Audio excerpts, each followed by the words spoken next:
Brian. So now this is a follow-on to the lecture yesterday about why joining is important, and the American Welding Society asked me to talk about the future of joining and where the American Welding Society should be going in the future. But in order to do that, you have to understand a little bit about the past, and so I call this the prehistory of joining technology. And in fact, the oldest thing I could think of with joining technology was arrowheads, okay? It's a composite material. You take a hard tip, you take hopefully a straight shaft, and you use some sort of twine or leather or whatever, and you wrap it around, and there's all kinds of arrowheads.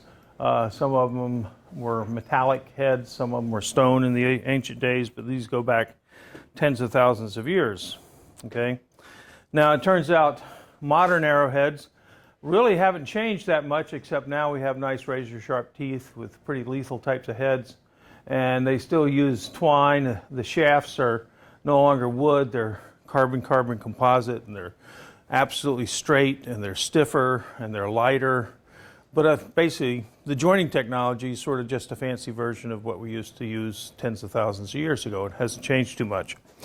The next oldest joining technology I could think of, which, well, actually, before I get to that, is this is a plot by Michael Ashby, who was a faculty member at Harvard when he started doing some of these things, and then he went back to Cambridge, where he had come from originally, and this is a very nonlinear plot of materials usage over time, and he's written a lot of books that are very popular.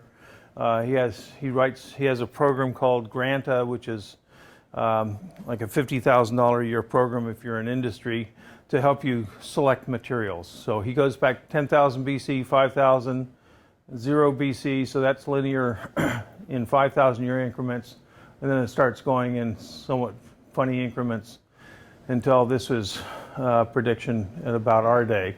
And he talks about metals, polymers, composites, and ceramics, and shows in the old days all we had was gold, because gold is one of the few materials that you can get out of the earth in its native metallic form. Everything else except copper, platinum, silver, and gold are found as an ore, and you have to refine them, okay? And we may talk about that a little bit later. Polymers were basically natural polymers, wood, skins, and things. Composites, well, there were lots of composites. Some of the ceramics and stuff were composites, but straw and brick and paper, I mean, they talk about that in the Bible, and the Egyptians, wouldn't give straw to the Israelites and things. And then ceramics, it turns out stone is the most widely used structural material in the world. We use about 50 billion tons a year of stone, okay? And that's still today. So this is not on any type of volume scale, but this was his kind of thing, showing that we were going through a certain age of metals. And when he first put this out about in the 1980s or 1990, he was kind of showing a decrease in the use of metals. So he was just like everybody else. Metals are dying. We're going to use fine ceramics, and we're going to use composites and polymers. Most of that's a load of bull, okay? What's the basic problem with polymers? Too brittle. Well, many of them are brittle. Some of them are pretty tough, okay? But they don't take the temperature. I mean, if you want to live at room temperature and never have a heat engine or something, polymers are great, okay? Anyway, composites are expensive. Ceramics are brittle. There's the right answer there. Ceramics are brittle, and we can talk about that later. But metals actually have held on a lot better than what he predicted. And that's because they're the only things that are fracture resistant. And if we're talking structural materials, you got to worry about that. Now, after arrowheads, the next oldest thing I could think of was Chinese pots. Let me get rid of some of the sun over here. Ancient Chinese bronzes, which basically go back 5,000 or 6,000 BC. Basically, I'm not sure on this one, but I believe these look like joints to me. And the legs here don't necessarily look like joints, but there's a nice museum Sumitomo has in Kyoto, Japan, that has many Chinese bronzes. And if you go and look at these things, you'll see a lot of them where they basically made maybe the legs or these handles, and then they would cast the rest of the thing around the solid pieces, and they basically were using the hot metal of the second casting to melt the material of the first castings that you would put on there. So you might cast the arms, and then you'd put them in your sand mold as solids, and then you'd pour the hot metal in for the bowl, and it would essentially fuse together. So it's a casting weld, if you will, okay? But it's a fusion weld. That's the oldest one I can think of. And part of the problem is we didn't know how to melt steel, and we're going to talk about that in a little bit. We really never learned how to melt steel efficiently until Henry Bessemer in the 1850s, okay? It's not that we didn't have steel before then. We did have steel, but they essentially would have to reduce it from the iron ore in the solid state. Steel melts at 2,500 degrees Fahrenheit or 1,500 degrees centigrade, and that's too hot for most of our things because it could generate heat, okay? I'm going to show you that you can't melt steel even with very efficient fuels, okay, gaseous fuels, unless you have pure oxygen, and we didn't have pure oxygen until the 19th century in any quantity. The next thing that I can think of a more sophisticated joint is Etruscan granulation. Anybody remember who the Etruscans were? Yes. Pre-Romans. I'm sure the northern Italians. My ancestors. Okay, I'm 25% Italian. Anyway, the Etruscans were just before the Roman Empire, about 300 BC, and they call it granulation. They used to melt little gold beads, okay, and they could do that with a hot flame in a fire. If you go on YouTube, you'll see people trying to simulate that. They'll actually take a propane torch and they melt the gold with a propane torch. But gold melts at around 2,000 degrees Fahrenheit, and you can get that with a good flame. Anyway, this is an earring made out of gold, and these little beads around here are all put on by transient liquid phase diffusion bonding. And they have taken some of these things, and they essentially look at those little beads, and they're joined there by diffusion bonding. How do they do it? Well, they probably stole the technique from the Egyptians, and I'll show you something about that a little bit later. But all you really would need to do is take something like malachite. Anybody know what malachite is? Malachite is a beautiful green, dark, it looks like marble, but it's copper carbonate, okay? And if you were to crush malachite, which they have in Italy, and then pour some of that powdered malachite stone on top of a bead on top of this gold and put it in a reducing flame, you'd reduce the copper carbonate, and the copper carbonate would become copper oxide. The copper oxide would be reduced to metallic copper, which would alloy with the gold and form this liquid bond, okay? Essentially, it's a braze that turns into a diffusion bond. Very fine detail, and if you look at higher magnification, you can see, and they've cut some of them up. The one they haven't cut up is the Egyptians, King Tutankhamun's, King Tut, okay, here he is, famous picture of his tomb, okay? But he had a dagger, and this dagger has got granulation on it. This was 1300 BC, so apparently the Egyptians were doing this before the Etruscans. The term transient liquid phase diffusion bonding was actually trademarked by Pratt & Whitney around 1972 or 1973 because the Etruscans didn't file a patent infringement, okay? But Pratt & Whitney patented transient liquid phase diffusion bonding for making jet engines, but the Etruscans and the Egyptians, well, we're not really sure about the Egyptians.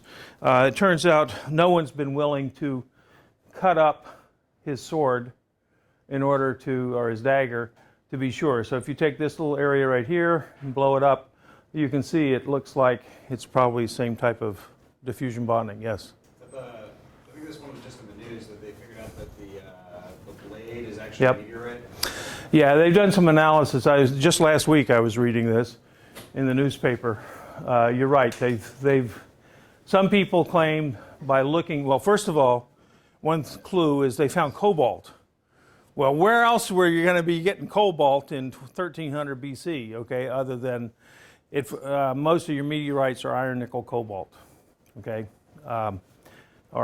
So anyway, there was no large form of iron, and the largest iron things were meteorites, and there are some meteorites that could weigh 500 pounds or something.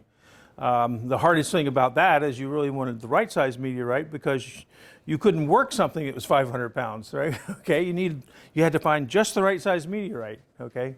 But yes, they have recently discovered that they believe that the steel in his dagger was from a meteorite. Why can't you find cobalt just like you find gold or iron ore? Well, people wouldn't have been using cobalt's very rare in the Earth's crust, and it's possible that someone had some iron cobalt ore, but unlikely. Okay, and I don't know. The article that I read didn't give all the details of why they concluded that, but it did say they had cobalt, and I thought, well, there's probably not a lot of cobalt in ancient things, but it would be found in meteorites. Okay, but some of this stuff is speculative anyway. It's hard to prove things. One of the best theories of all is the one that can't be proven or disproven, right? But essentially what people would do, and they did this for going back to 1000 BC,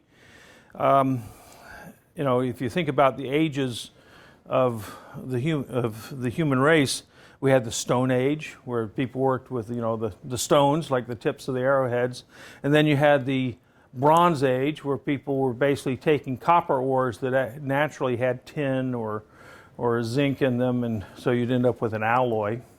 So it wasn't pure copper, and it's a lot easier to work with the lower melting bronze. And the Chinese had those bronzes in 5,000 and 6,000 BC, and they could take those ores and reduce them and make fairly large objects. I mean, some of those Chinese pots were, they're this big, okay?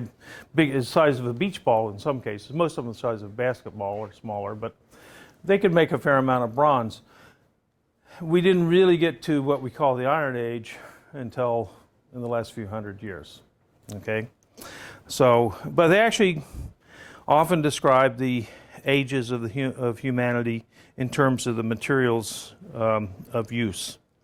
And we can talk some more about those things if you want. But what they would do, and the Japanese, of course, Japanese history doesn't go back before into the BC era, but the Japanese 1,000 years ago would take iron ore and charcoal, and they'd bury it in the sand in the beach and they'd light a fire, and they control the amount of air they blow in there, and they create a reducing atmosphere. You get carbon monoxide with the charcoal burning with a deficiency of air, and you come out with what they call sponge iron. And the sponge iron you would work by forging.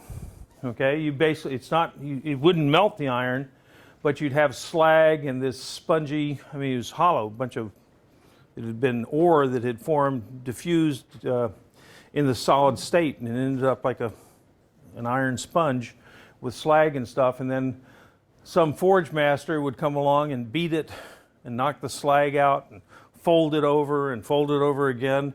It's like folding the newspaper. It doesn't take very many powers of two before you've got something with thousands of sheets, and may homogenize it. You're losing 50% of it by oxidation as you're doing this, so it's very inefficient. So yes, you'll find steel swords and knives and things from several thousand years ago, but it was a really expensive material. Okay, a lot of labor to make something out of steel. And we'll get to Bessemer later, but basically forge welding is, you've seen blacksmiths pounding with hammers and stuff. In fact, this is a forge welding shop from the 1890s. This comes out of a book. That figure comes out of a book, which I thought I'd put on the cart, but I guess I took it back off, called The History of Welding by Simonson. Okay, R.D. Simonson references down here from 1969. This is actually a shop from the 1890s, early 1900s, where these guys were making automotive parts. But there weren't a lot of automobiles. This wasn't General Motors making 3 million automobiles a year. They were, it was sort of still a handcraft industry. And so here's a forge weld of a axe head or something. You can see they've folded the stuff over, and you can weld this together when it's hot. You can see it's hotter here, and they just hammered it until it welds together. And that's called pressure welding in modern terminology. But the real problem was, how do you melt steel? We really didn't know how to melt steel. We didn't have heat sources sufficient to melt steel. And most people will describe it in 1803. Sir Humphrey Davy essentially discovered the electric arc. And he actually called it the electric arch because he had horizontal electrodes. And just the rising of the hot gases would create an arch. So here's my picture of electric arch. That's where the word arc comes from. The problem, though, was that no one had a good source of electricity, so this was a laboratory curiosity. They basically had to use batteries, right? We talked about batteries yesterday. But it turns out Simonson tracked down that Humphrey Davy was not the first person to do an arc weld.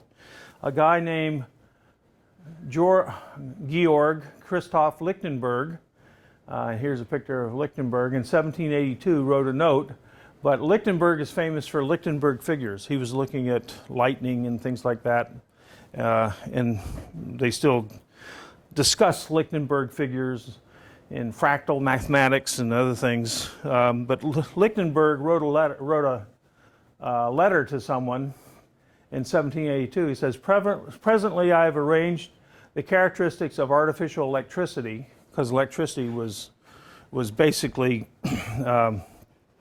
Benjamin Franklin had proved that lightning was electricity. So artificial electricity was something they could generate with batteries and stuff in the laboratory. In another way, which until now the only electric arc lightning could do. That is, I melted a watch spring and the blade of an English penknife in such a way that part of the watch spring and the knife edge joined together. So there's your first arc weld, which kind of takes away from this thing about, of course this is translated from the German, but he was calling it an electric arc back then. But anyway, that's probably just the translation. Supposedly Davy was the one who came up with electric arc. But the real breakthrough, and the thing that made Andrew Carnegie the richest man in the world ever, richer than Bill Gates today in constant dollar terms, was Sir Henry Bessemer. And Henry Bessemer was looking at ways they could melt steel. They called it puddling of iron. They would take cast iron and they would blow air through it and oxidize away some of the carbon, but you'd be doing this on something the size of a bread box. It wasn't something you could do on large scale. And Henry Bessemer worked for a number of years, built a Bessemer converter, which was a ceramic-lined riveted pressure vessel. This is Bessemer's first large-scale converter, and this brought in the Iron Age in 1856, and he was knighted for this. And Andrew Carnegie essentially worked with the railroads and other things in the United States and put together something that eventually became U.S. Steel. Okay, and I have a story, if you want to hear it later, of my grandfather and Andrew Carnegie. My grandfather founded the University of Chattanooga, and he got the last bit of money from Andrew Carnegie. Well, I'll tell you the story. So, John Rockefeller had given a $500,000 challenge grant to people, businessmen in Chattanooga, Tennessee, which is actually where I was born. And my grandfather in 1911 was mayor of Chattanooga anyway. And so they wanted to start a university, and they had to raise $250,000, and John D. Rockefeller would give them the other $250,000. So it turns out my great-grandfather had been governor of South Carolina and gone on to be Secretary of the Treasury, and he was now working in Wall Street, but he knew Andrew Carnegie, so he got an appointment. Andrew Carnegie liked to give money for education. Okay, so my grandfather and another man went up to New York, and they met with Andrew Carnegie and explained it to him, and Andrew Carnegie said, well, I don't like to dabble in Mr. Rockefeller's charities.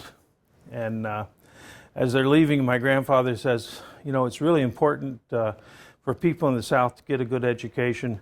My grandfather had been born in 1861, and he was 65 when my mother was born. It was part of his second marriage after he survived his first wife passed away. But in any case, my grandfather, as he's being shown the door, was telling him how it was important for people in the South to get a good education. And Andrew Carnegie looked at him and said, sir, how much education do you have? And my grandfather says, 13 months. And Andrew Carnegie says, come back tomorrow at 2 o'clock and I'll give you my answer. So my grandfather comes back at 2 o'clock, knocks on the door, and asks for Mr. Carnegie, and the butler, the fifth butler, my grandfather's journal said, well, Mr. Carnegie left for Pittsburgh at 5 a.m. this morning. And he says, who are you? He says, I'm Thomas Thompson. He says, oh, Mr. Carnegie's, I guess it was Mr. Carnegie's fifth secretary will see you. So he goes in, and the secretary gives him a check for $25,000 and said, Mr. Carnegie wanted you to know he also only had 13 months of education. So my grandfather noted that he figured if he had had 14 or 12, he probably wouldn't have gotten the money, but because they both had 13 months of education, he got the money to start the University of Chattanooga. Anyway, Bessemer came up with the Bessemer converter and ways to melt steel, and that helped build the railroads and everything else. The rails before that were cast iron. Boy, if you put a very big load on cast iron rails, they're going to break, right? It was brittle. So this was a big deal. But the other problem with melting of steel is we just didn't have fuel gases that had enough heat content to melt steel. And so I can demonstrate this for you, as long as the safety office doesn't come by. This is propane, and this is called MAP gas, which actually is like acetylene, sort of.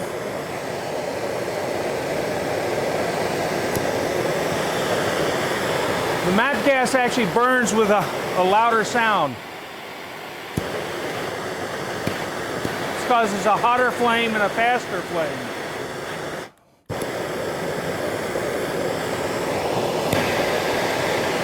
So there's more heat content to the MAP gas, and you can put your finger right through this. Just don't leave it there too long, right? And if I put a steel wire in there, and you look at how long it takes to glow red, the MAP gas, which is like acetylene, gets a lot hotter than the propane. So now we'll let the safety office come back. What are the properties of acetylene? What is it? I'll show you. I just happen to have that in the next slide. Okay. Very good question, though. This is an air flame. And when we get to flames later in the course, I'll discuss it in more detail. But it basically is the acetylene reaction that, let me go back to who these people were. This is James Turner Moorhead and Thomas L. Wilson. He's a Canadian who came down to North Carolina. James Turner Moorhead, famous Moorhead family in North Carolina. Anybody from North Carolina? Okay, you ever heard of the Moorhead Planetarium at University of North Carolina? Same family. In fact, I think the Moorhead Planetarium, they were a wealthy family. And he basically bankrolled this. But Wilson was the one who was working, I can't remember what he was trying to make, but he was basically trying to make some chemical compound, and he put limestone and carbon in an arc furnace. And this was in kind of like the 1880s. And what he found is he got calcium carbide. And one story is he thought this was junk. It was just sort of a brown-black powder. And he threw it in the water, and the water caught on fire. And he thought, that's interesting. Okay, you'd never seen that before. Well, it turns out calcium carbide plus water generates acetylene, which is C2H2, plus calcium hydroxide. So you start out with calcium carbonate in an arc furnace. You convert it to with carbon, coal, to calcium carbide, and that by just a simple little water reaction.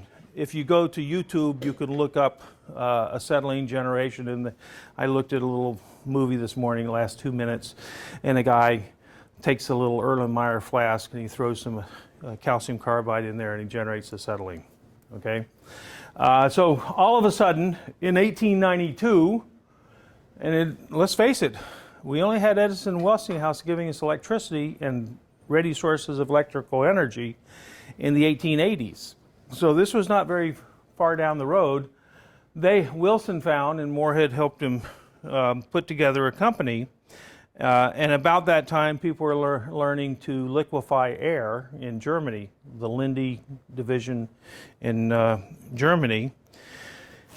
Found out how to distill air and come up with relatively pure oxygen.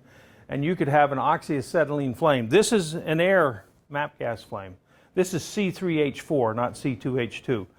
This has double and triple bonded carbons. Acetylene has triple bonded carbons. Highest heat content of anything except cyanogen, which is C2N2, okay, which is a rat poison and other things. But anyway, but in any case, they founded a company called Union Carbide, okay, in North Carolina, and they became very wealthy. And this was the way of melting steel for welding for basically the next 20 or 30 years, okay? They also had other ways to it, but Union Carbide no longer is known as Union Carbide. Anyone remember why? What happened to Union Carbide? No, they changed their name because they were responsible for the Bhopal disaster in India that killed 25,000 people. They were making methyl isocyanate fertilizer or insecticide, and one night this tank of 10,000 gallons or whatever sprung a leak, and this heavy gas just spread through the town of Bhopal, India, and people just died in their sleep, 10 or 20,000 people. And Union Carbide's name was mud all over the world. So they had to change their name. And they basically sold out, and they formed the Linde Air Products, which sells oxygen still. And the welding group became Praxair, which is the old Union Carbide. But these are the two guys who started it all. And essentially what had happened is they took their acetylene gas and they merged with this German company, Linde, and formed Union Carbide, which became a major company until the Bhopal disaster. And then people started welding pipelines with acetylene. This was from 1911. This is a pipeline welder. Here's your acetylene generator. It's basically a tank with some calcium carbide in the bottom, and you drip some water in there, and here's your oxygen bottles, and you take this little wagon out there into the fields, and you do oxyacetylene welding of your pipelines. This is in 1911. And in 1911, oxyacetylene was much more popular than arc welding.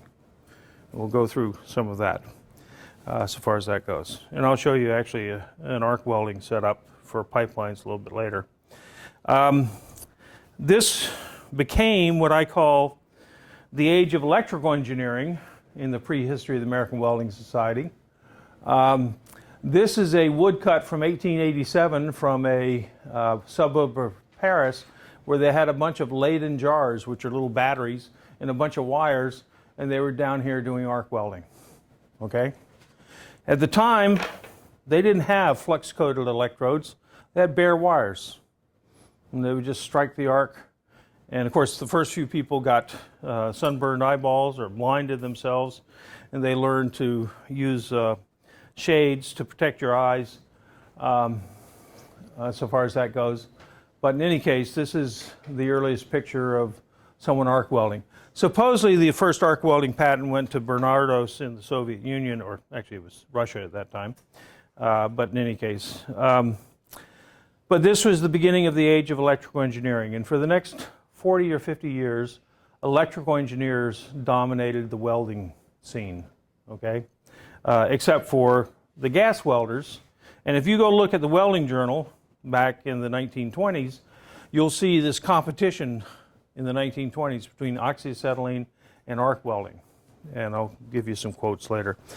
But the real thing with the age of electrical engineering was Westinghouse and Edison came along and they provided the world with high power electrical energy.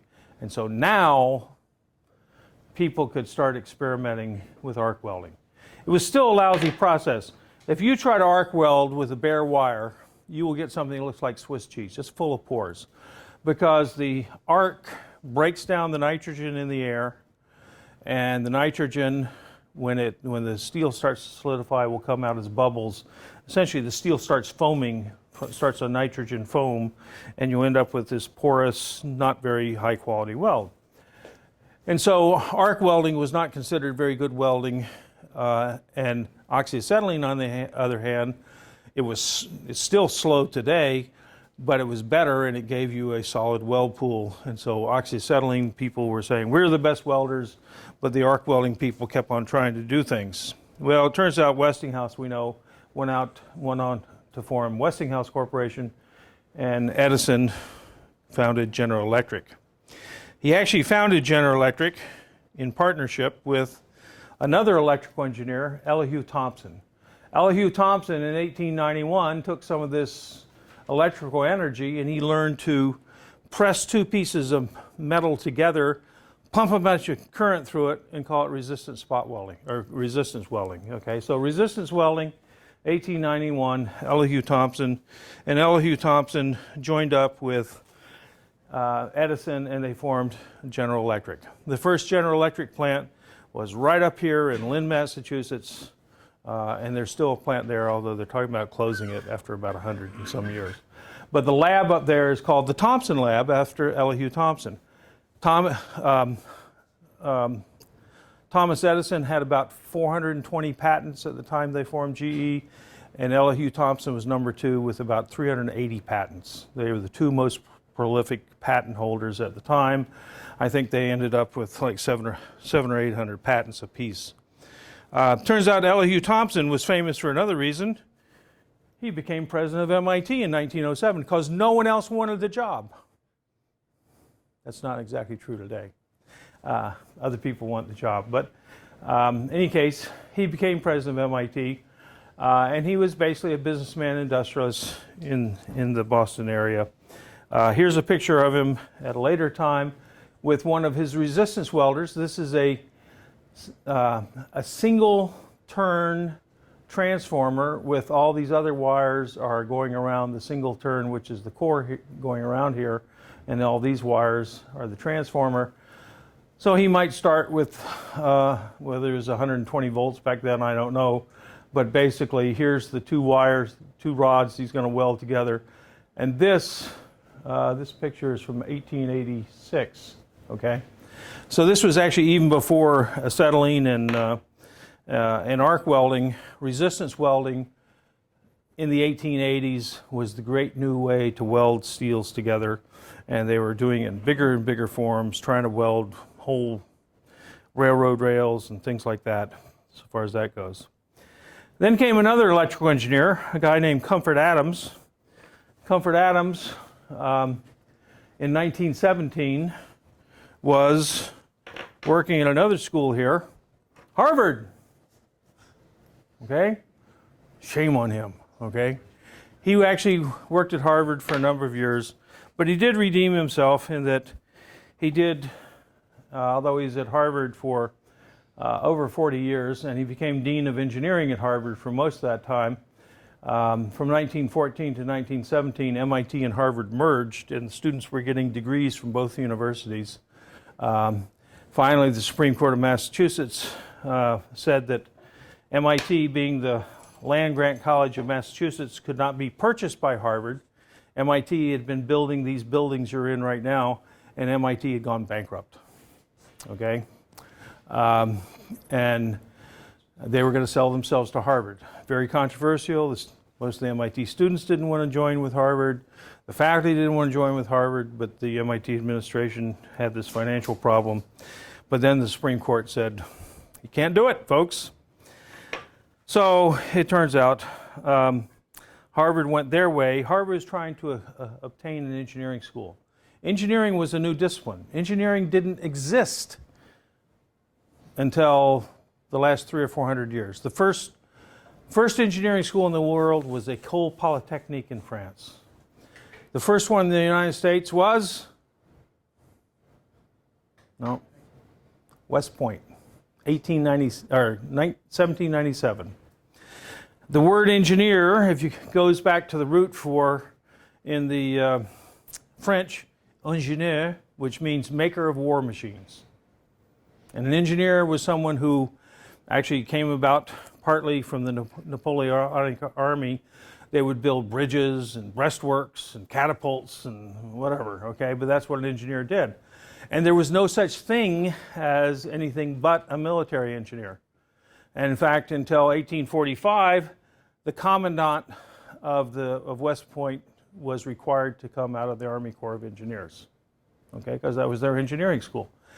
However, in 1823 in Upper New York State, or in New York State, they decided to found another school called Rensselaer Polytechnic because what was going on in 1823 that required engineering in New York State? The Erie Canal, exactly. And they needed dams and bridges and breastworks. Well, maybe not for military reasons, but for the Erie Canal. And so the course of study at RPI in 1823 was called civil engineering to distinguish it from the other type of engineering, which was military engineering. And now you know where civil engineering comes, the term civil engineer comes from. And then the University of Michigan claims they had an engineering school in 1845. I don't think they had any students except a bunch of bears. I mean, what do you have in Michigan in 1845, right? But nonetheless, the school, one of the next schools was MIT in 1861, and MIT was one of the first schools to start segregating. And the first course at MIT is civil engineering.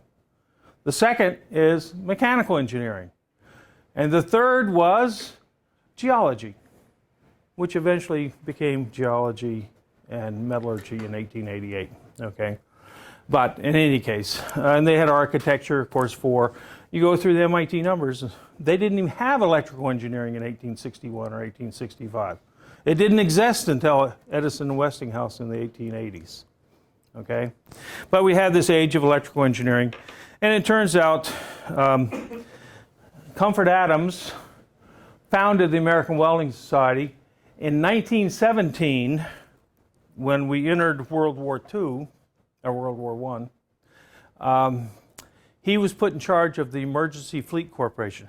They had to get 2 million soldiers over there, and they needed ships. And so Comfort Adams he had been working in welding. He had designed some welding equipment. This was the age of electrical engineering. People were building power supplies to do welding, whether it was resistance welding or whether it was arc welding. That's what people were doing. And he founded the American Welding Society after peace broke out in 1919. He had this group of people working on trying to build ships more quickly and stuff. And actually, Simonson's book talks about how the Germans in New York had a bunch of ships when the war broke out, and they scuttled them all in New York Harbor. And they would go in there and try to break castings and stuff, and how people came in and essentially within 6 months had most of those ships back working because of welding technology, okay? Which was still primitive at the time, very primitive. they didn't really distinguish much between welding steel and welding cast iron back then. If it held together, they didn't care if it was brittle. Okay, just wanted it all to hold together. Okay, they didn't worry about if it held together very well. Anyway, Comfort Adams, through the rest of his life, he didn't die until the 1950s, as I remember, but he was very strongly involved with the American Welding Society, and in the 1930s founded the Welding Research Council to promote research in welding. He was the founder of the American Welding Society, so far as that goes.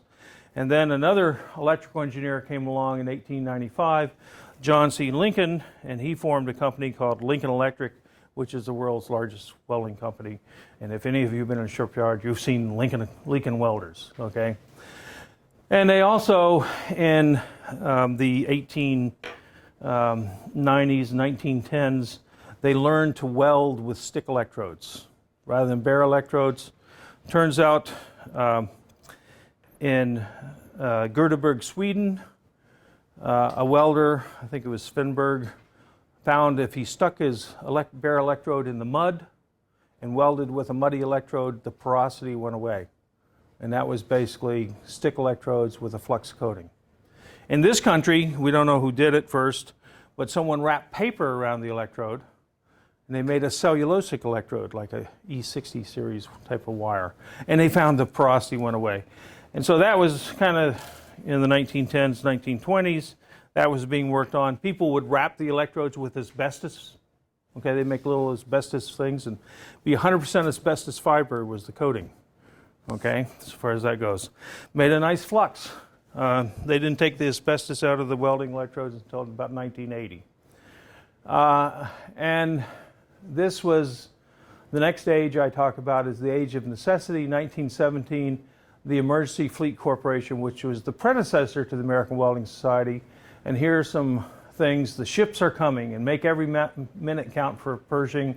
And here's a guy doing some riveting or something on some ship. Okay, United States Shipping Board, Emergency Fleet Corporation. That was the beginning of the American Welding Society after the war, when they didn't know what to do with all this stuff they had built up and mobilized for. Comfort Adams formed the American Welding Society. The other thing that happened at Harvard when the Supreme Court said you can't merge with MIT in 1917, Harvard decided to build their own engineering school. And Andrew Carnegie had given them $100,000 to buy some land in Allston, Massachusetts. And that school was built, and it opened its doors in 1921. And today, Harvard's engineering school is known as the Harvard Business School. It started out as a school back then in 1921. There was not a lot of difference between an engineer and a businessman. An engineer would run a manufacturing factory. That's what a businessman did. He ran a manufacturing firm. And so there's kind of an interesting history there. MIT kind of went the technical route of engineering, and Harvard went the business side of engineering. But engineering actually involves both. And here's a couple of ships that were built in that time frame. This is Newport News, sold this ship for $230,000 in 1917. On the West Coast, this was one, Union Iron Works in Alameda. Okay, and this has dazzle camouflage. Anyone ever seen dazzle before? This is because the U-boats, you might have a convoy, and the U-boats didn't have such great range finders. They just look up the periscope and see things, and they couldn't really tell, you know, in the convoy, depending on the angle they're at, they couldn't quite track exactly the distance to the ship because you basically have ships overlapping with the dazzle, and you couldn't tell when you're looking through a periscope where one ship started and the other ended. And so it turns out this was, and the torpedoes didn't have great range either, right? Okay, so it turns out in World War I it worked, okay? But this was what happened. It was World War I and the dropping back of the whole Emergency Fleet Corporation that led to the formation of the American Welding Society, which started in, actually started in 1921, but in fact the journal, first issue came out in 1919, and that's the beginning of the next presentation. So, thanks. Okay.